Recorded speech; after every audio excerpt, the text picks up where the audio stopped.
जय हिंद दोस्तों। कुछ दिन से आप एक वर्ड न्यूज में अक्सर सुन रहे होंगे, ब्लू बगिंग। इसके जरिए बहुत सारे लोगों का डेटा चोरी हो गया, फोन हैक हो गया, अकाउंट वगैरह खाली हो गया। देखिए, अभी हाल ही में साइबर सिक्योरिटी एक्सपर्ट ने चिंता जताई है कि इन दिनों ब्लू बगिंग के जरिए साइबर अटैक काफी बढ़े हैं। कोई व्यक्ति दिन रात मेहनत करके कुछ पूंजी जमा करता है और ये हैकर्स कुछ ही मिनट में उसकी सारी कमाई को खत्म कर देते हैं। इतना ही नहीं, ये आपके पर्सनल फोटो, वीडियो या किसी भी तरह के अन्य गोपनीय डेटा को चोरी करने का प्रयास करते हैं। तो आज इसी विषय पर बात करेंगे कि ब्लू बगिंग क्या है, कैसे काम करता है और साथ ही इससे बचने के लिए प्रिवेंटिव मेजर्स क्या हो सकते हैं। तो आप बस इस छोटे से वीडियो में बने रहिए। इससे जुड़े तमाम तथ्यों को हम एकदम आसान भाषा में समझने की कोशिश करेंगे। देखिए, ब्लू बगिंग साइबर अटैक का ही एक प्रकार है जिसका सीधा संबंध ब्लूटूथ से है। आमतौर पर हम यही समझते हैं कि कोई डिवाइस ब्लूटूथ से कैसे हैक हो सकता है। इसलिए आपने देखा होगा कि कभी भी हम अपने स्मार्टफोन का ब्लूटूथ ऑन भी देखते हैं, तब भी हमें उतना कोई खास फर्क नहीं पड़ता है। आप अभी भी फोन से ब्लूटूथ को सर्च करेंगे तो बहुत सारे यूजर्स के ब्लूटूथ इनेबल मिलेंगे, क्योंकि आमतौर पर हमारे दिमाग में यही चलता है कि इससे वैसा कुछ होने वाला नहीं है। लेकिन इसी जागरूकता की कमी के कारण हम इसका शिकार बनते हैं। खैर, आइए इसे बेसिक से समझते हैं। ब्लू बगिंग को जर्मन शोधकर्ता मार्टिन हर्फर्ड ने 2004 में डेवलप किया था। हालांकि जब इसे बनाया गया था उस समय इससे केवल लैपटॉप या कंप्यूटर टारगेट किए जाते थे, लेकिन बाद में यह हर उस डिवाइस के लिए खतरा बन गया जिसमें ब्लूटूथ का इस्तेमाल किया जाता है। हालांकि फिलहाल के दिनों में इससे स्मार्टफोन हैक करने के मामले काफी बढ़े हैं। ये काम कैसे करता है, आइए समझते हैं।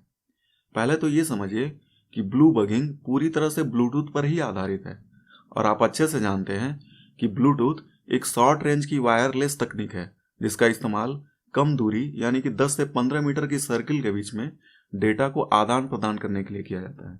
इसके लिए सामान्यतः ब्लूटूथ 2.4 गीगाहर्ट्ज की फ्रीक्वेंसी पर ISM बैंड में रेडियो वेव का इस्तेमाल करता है।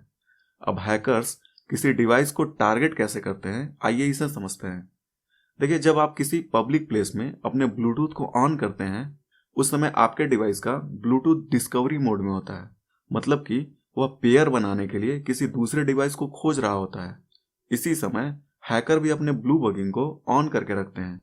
वो आपके डिवाइस में किसी नाम से शो करता है, जैसे किसी लड़की के नाम से, कोई फ्री वाईफाई के नाम से या किसी ऐसे अन्य नाम से जिसमें आप इंटरेस्ट लेना चाह रहे हैं। और जैसे ही आप उस पर टच करते हैं आपका डिवाइस उस हैकर्स के डिवाइस से पेयर होने लगता है। ध्यान दीजिएगा, यहाँ आपसे कोई भी पासवर्ड या कुछ भी नहीं पूछा जाएगा और आपके डिवाइस का सारा एक्सेस उस हैकर्स को मिल जाता है। आपके फ़ोन में क्या इमेज है, क्या वीडियो है, कौन से डॉक्यूमेंट है, ये सारे एक्सेस हैकर को पता चल जाता है। यहाँ तक कि वो आपके कॉल को रिकॉर्ड कर सकता है, सुन सकता है या फिर किसी भी प्रकार की गोपनीय जानकारी चुरा सकता है।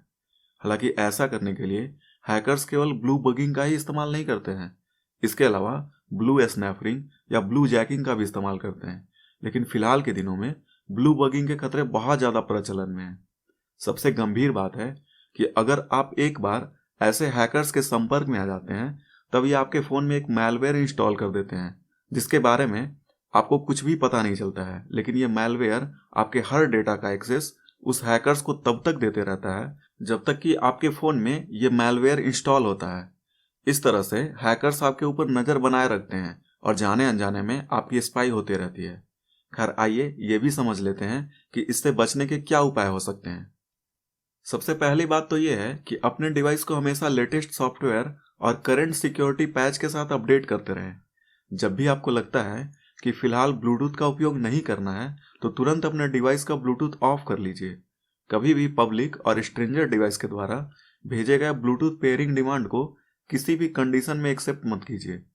पब्लिक वाईफाई को भी इस्तेमाल करने से बचिए और जब पब्लिक वाईफाई यूज कर रहे हैं तो अपने डिवाइस को या तो रीबूट कर लीजिए या रीसेट कर लीजिए। इन सब के अलावा आपने देखा होगा कि ब्लूटूथ सेटिंग में एक विजिबिलिटी का ऑप्शन होता है। ऐसे में आप अपने डिवाइस को अन्य डिवाइस के लिए विजिबिलिटी शो करना ही बंद कर दीजिए। साथ ही एक अच्छा एंटीवायरस एप्लीकेशन का यूज करना एक अच्छा विकल्प हो सकता है। इससे आपके डिवाइस में मौजूदा वायरस या मैलवेयर स्कैन होते रहेंगे।